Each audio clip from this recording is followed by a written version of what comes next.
بسم اللہ الرحمن الرحیم، السلام علیکم۔ آپ دیکھ رہے ہیں الف نیوز اور میں ہوں آپ کے ساتھ ماجد علی۔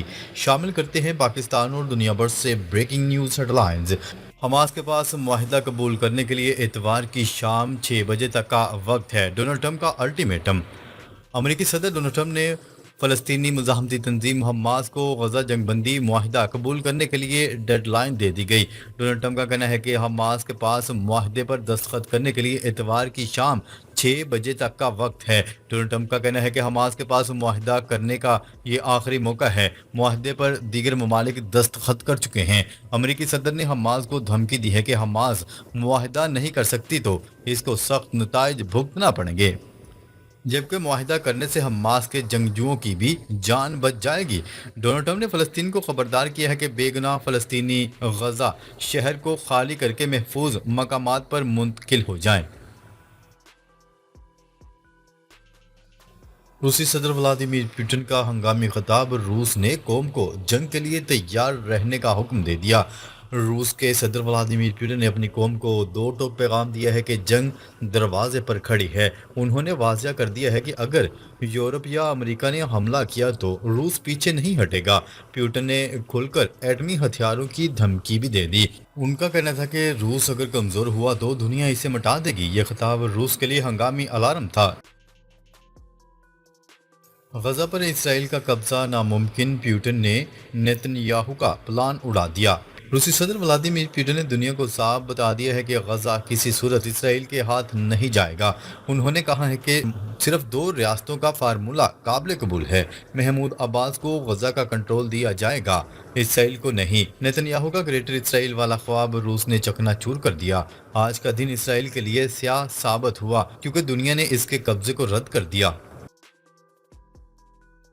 ڈونلڈ ٹرمپ کے 20 نکاتی پلان پر روس اور چین کا بڑا جھٹکا۔ ڈونلڈ ٹرمپ کا وہ پرانا پلان جس میں اسرائیلی فوجیوں کو غزہ سے نکلنا تھا، روس کا کہنا ہے کہ بس وہی مانیں گے۔ نیتن یاہو کی نئی چال جس میں غزہ پر قبضہ رکھنے کا منصوبہ ہے، روس نے سختی سے مسترد کر دیا۔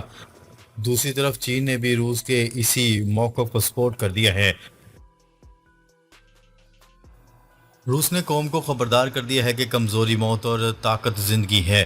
پوٹن نے اپنی قوم کو کہا ہے کہ اگر روس نے کمزوری دکھائی تو پوری دنیا اسے کھا جائے گی۔ انہوں نے تاریخ کا حوالہ دے کر کہا کہ طاقتور قومیں زندہ رہتی ہیں، کمزور مٹ جاتی ہیں۔ قوم کو الرٹ کر دیا گیا ہے کہ آنے والا وقت جنگ کا ہے۔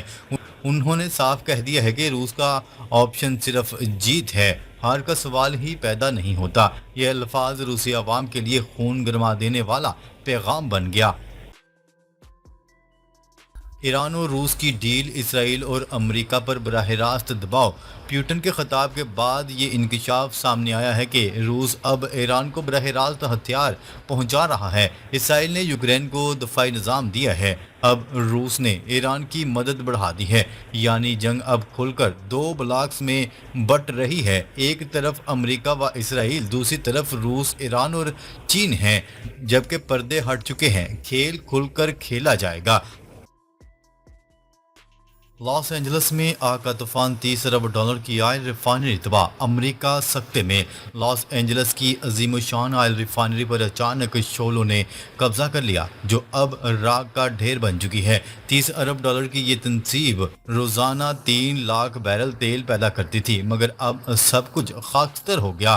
نہ کوئی ڈرون حملہ اور نہ ہی کوئی میزائل حملہ، جبکہ سائبر حملے کے خدشے نے امریکی حکام کے دل دہلا دیے ہیں۔ یہ سب اس وقت ہوا جب امریکہ نے یوکرین کو روس کی ریفائنریز پر حملے کا حکم دیا۔ روس کا خفیہ وار، لاس اینجلس ریفائنری کی تباہی سے امریکہ کی بنیادیں ہل گئی۔ امریکہ کی سب سے بڑی آئل ریفائنری شعلوں کی لپیٹ میں، اور کوئی سراغ نہیں کہ یہ آگ کیسے بھڑکی۔ 30 ارب ڈالر کی یہ ریفائنری جو 15 ارب ڈالر سالانہ کماتی تھی، اب تباہی کا منظر پیش کر رہی ہے۔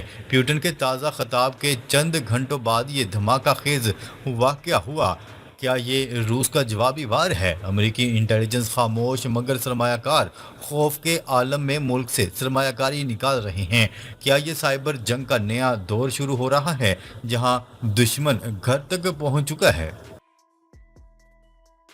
سائبر طوفان یا بدلے کی آگ، لاس اینجلس کی ریفائنری تباہی نے دنیا کو ہلا کر رکھ دیا۔ لاس اینجلس کی آئل ریفائنری پر لگنے والی آگ نے امریکی معیشت کے لیے خطرے کی گھنٹی بجا دی۔ 3 لاکھ بیرل یومیہ کی صلاحیت رکھنے والی یہ تنصیب اب ایک جلتا ہوا ملبہ ہے۔ سائبر حملے کا خدشہ ظاہر کیا جا رہا ہے کیونکہ کوئی بیرونی نشان موجود نہیں۔ کیا روس نے امریکی سرزمین پر حملہ کر دیا ہے؟ سوالات اٹھنے لگے۔ یوکرین کی مدد سے روس کی ریفائنری پر حملوں کے بعد یہ واقعہ ایک خطرناک موڑ لے چکا ہے۔ امریکہ کی خاموشی اور سرمایہ کاروں کا خوف بتا رہا ہے کہ جنگ اب گھر کی دہلیز پر پہنچ چکی ہے۔ تیل کی جنگ کا نیا محاذ، لاس اینجلس کی تباہی سے عالمی معیشت خطرے میں۔ لاس اینجلس کی 30 ارب ڈالر کی آئل ریفائنری پر آگ نے امریکی توانائی کے شعبے کو تباہ کر دیا۔ روزانہ 3 لاکھ بیرل تیل پیدا کرنے والی یہ ریفائنری اب شعلوں کی نظر ہو چکی ہے، جبکہ سائبر حملے کی خبریں سرگرم ہیں کیونکہ کوئی میزائل یا ڈرون نہیں دیکھا گیا۔ دوسری طرف روس پر الزام عائد کیا جا رہا ہے اور تیل کی قیمتیں آسمان کو چھو رہی ہیں۔ مہنگائی کا نیا طوفان امریکی عوام پر ٹوٹ پڑے گا۔ کیا یہ روس کا بدلہ ہے یا نئی عالمی جنگ کا آغاز؟ گلوبل سمود فلوٹیلا پر اسرائیلی قبضے کے بعد ایک اور امدادی فلوٹیلا غزہ کی جانب روانہ۔ غزہ کی ناکہ بندی توڑنے کے لیے جانے والے گلوبل سمود فلوٹیلا پر اسرائیلی قبضے کے بعد ایک اور امدادی فلوٹیلا غزہ کی جانب روانہ کر دیا گیا۔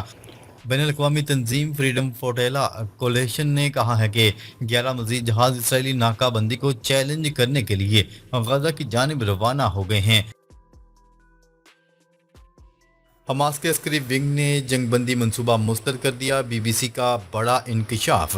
برطانوی نشریاتی ادارے بی بی سی کے مطابق حماس کے عسکری ونگ کے سربراہ نے امریکہ کے نئے جنگ بندی منصوبے کو مسترد کرنے کا عندیہ دے دیا۔ ذرائع کے مطابق حماس رہنما عز الدین الحداد کا ماننا ہے کہ یہ منصوبہ دراصل حماس کو ختم کرنے کے لیے بنایا گیا ہے، اس لیے وہ لڑائی جاری رکھنے کے لیے تیار ہیں۔ رپورٹ کے مطابق صدر ڈونلڈ ٹرمپ کا 20 نکاتی فریم ورک اسرائیل پہلے ہی قبول کر چکا ہے، لیکن اس میں حماس سے مطالبہ کیا گیا ہے کہ وہ ہتھیار ڈال دیں اور غزہ کی حکومت میں اس کا کوئی کردار نہ ہو۔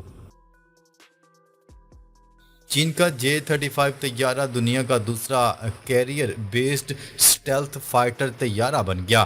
چین نے اپنے تیسرے اور جدید ترین ایئرکرافٹ کیریئر فوجیان سے اسٹیلتھ فائٹر طیارہ J-35 کی کامیاب اڑان بھر کر ایک اہم عسکری سنگ میل عبور کر لیا۔ چینی سرکاری میڈیا کے مطابق فوجیان نے اپنی جدید الیکٹرو میگنیٹک کیٹاپلٹس کے ذریعے 3 اقسام کے طیاروں کو کامیابی سے لانچ کیا، جن میں J-15T 5th generation J-35 stealth fighter اور KJ-600 early warning and control طیارہ شامل ہیں۔ امریکہ میں شٹ ڈاؤن، ڈونلڈ ٹرمپ انتظامیہ نے ڈیموکریٹک ریاستوں کے اربوں ڈالر کے فنڈز منجمد کر دیے۔ امریکی صدر ڈونلڈ ٹرمپ کی انتظامیہ نے ڈیموکریٹک اکثریت رکھنے والی ریاستوں کے لیے مختص 26 ارب ڈالر کے فنڈ منجمد کر دیے۔ منجمد کیے گئے فنڈز میں سب سے بڑا حصہ نیویارک کے انفراسٹرکچر منصوبے کے لیے مختص 18 ارب ڈالر کا ہے۔ اس کے علاوہ 8 ارب ڈالر کے گرین انرجی منصوبے بھی روک دیے گئے ہیں۔ یورپ میں اسرائیلی مخالف لہر تیز، سمود فلوٹیلا پر قبضے کے بعد عوام سڑکوں پر۔ اسرائیلی فوج نے جمعے کے روز غزہ کی جانب پہنچنے والی سمود فلوٹیلا کی آخری کشتی کو بھی اپنے قبضے میں لے لیا ہے۔ الجزیرہ کی رپورٹ کے مطابق کشتی پر پولینڈ کا جھنڈا نصب تھا، جس پر 6 افراد سوار تھے۔ برطانوی خبرساں ادارے روئٹرز کی رپورٹ کے مطابق امدادی مشن نے منتظمین گلوبل سمود فلوٹیلا کے مطابق آخری کشتی کو جمعے کی صبح غزہ سے 42.5 ناٹیکل میل کے فاصلے پر اسرائیلی بحریہ نے روک لیا۔ اسرائیلی فوجی ریڈیو نے تصدیق کر دی ہے کہ بحریہ نے کشتی پر مکمل کنٹرول حاصل کر کے عملے کو حراست میں لے لیا ہے اور اب کشتی کو اسرائیلی بندرگاہ اشدود کی طرف منتقل کیا جا رہا ہے۔ ہزاروں مظاہرین کا حکومت کی پالیسیوں کے خلاف شدید احتجاج، فرانس تناؤ کا شکار۔ کہ فرانس کے دارالحکومت پیرس سمیت ملک کے بڑے شہروں میں حکومت مخالف بڑے پیمانے پر مظاہرے کیے گئے، جن میں ہزاروں شہری پلے کارڈ اور بینرز اٹھائے سڑکوں پر نکل آئے۔ مظاہرین کے مظاہرے ایک ملک گیر ہڑتال کا حصہ ہیں جس کے باعث عام زندگی اور بالخصوص ٹرانسپورٹ کا نظام بری طرح متاثر ہوا۔ خبرساں ایجنسی کی رپورٹ کے مطابق ملک کے مختلف حصوں میں ہونے والے ان مظاہروں میں منتظمین کا کہنا ہے کہ مجموعی طور پر 6 لاکھ سے زائد افراد نے شرکت کی۔ عوامی دباؤ بڑھانے کے لیے یہ احتجاج پینشن اصلاحات کے خلاف اور حکومت کے 2026 کے بجٹ مسودے پر نظر ثانی کے مطالبے کے ساتھ منسلک ہے۔ ڈونلڈ ٹرمپ نے ایک بار پھر مشرق وسطی تنازع کو ہزاروں سال پرانا قرار دے دیا۔ امریکی میڈیا کو انٹرویو میں انہوں نے کہا کہ ایسا لگتا ہے کہ تقریباً 3000 سال بعد مشرق وسطی کا مسئلہ حل ہو سکتا ہے۔ ان کا کہنا ہے کہ ہم صرف غزہ نہیں بلکہ غزہ میں امن کے ساتھ مکمل امن حاصل کریں گے۔ ایسا ہونا حیرت انگیز کامیابی ہوگی۔ دوسری جانب وائٹ ہاؤس ترجمان کیرولین لیوٹ نے کہا ہے کہ صدر ڈونلڈ ٹرمپ غزہ امن منصوبے پر حماس کے رد عمل کے لیے سرخ لکیر کھینچیں گے۔ شام کے سابق صدر بشار الاسد کو زہر دیے جانے کا انکشاف۔ شام کے سابق صدر بشار الاسد کو زہر دیا گیا، تاہم اب ان کی حالت قدرے بہتر ہے۔ غیر ملکی خبرساں ایجنسی کی رپورٹ کے مطابق 10 ماہ قبل اقتدار سے ہٹائے گئے شام کے سابق صدر بشار الاسد کو ماسکو میں زہر دے کر مارنے کی کوشش کی گئی۔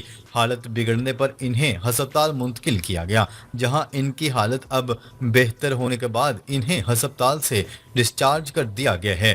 خبرساں ایجنسی نے دعویٰ کیا ہے کہ بشار الاسد پر قاتلانہ حملے کا مقصد روس کو بدنام کرنا تھا اور روس کو بشار الاسد کے قاتلانہ حملے کا ذمہ دار ٹھہرانا تھا۔ ناظرین، اب تک کے لیے اتنا ہی۔ مزید خبریں لے کر بہت جلد آپ کی خدمت میں حاضر ہوں گے۔ تب تک کے لیے اپنا خیال رکھیے گا۔ اللہ نگہبان۔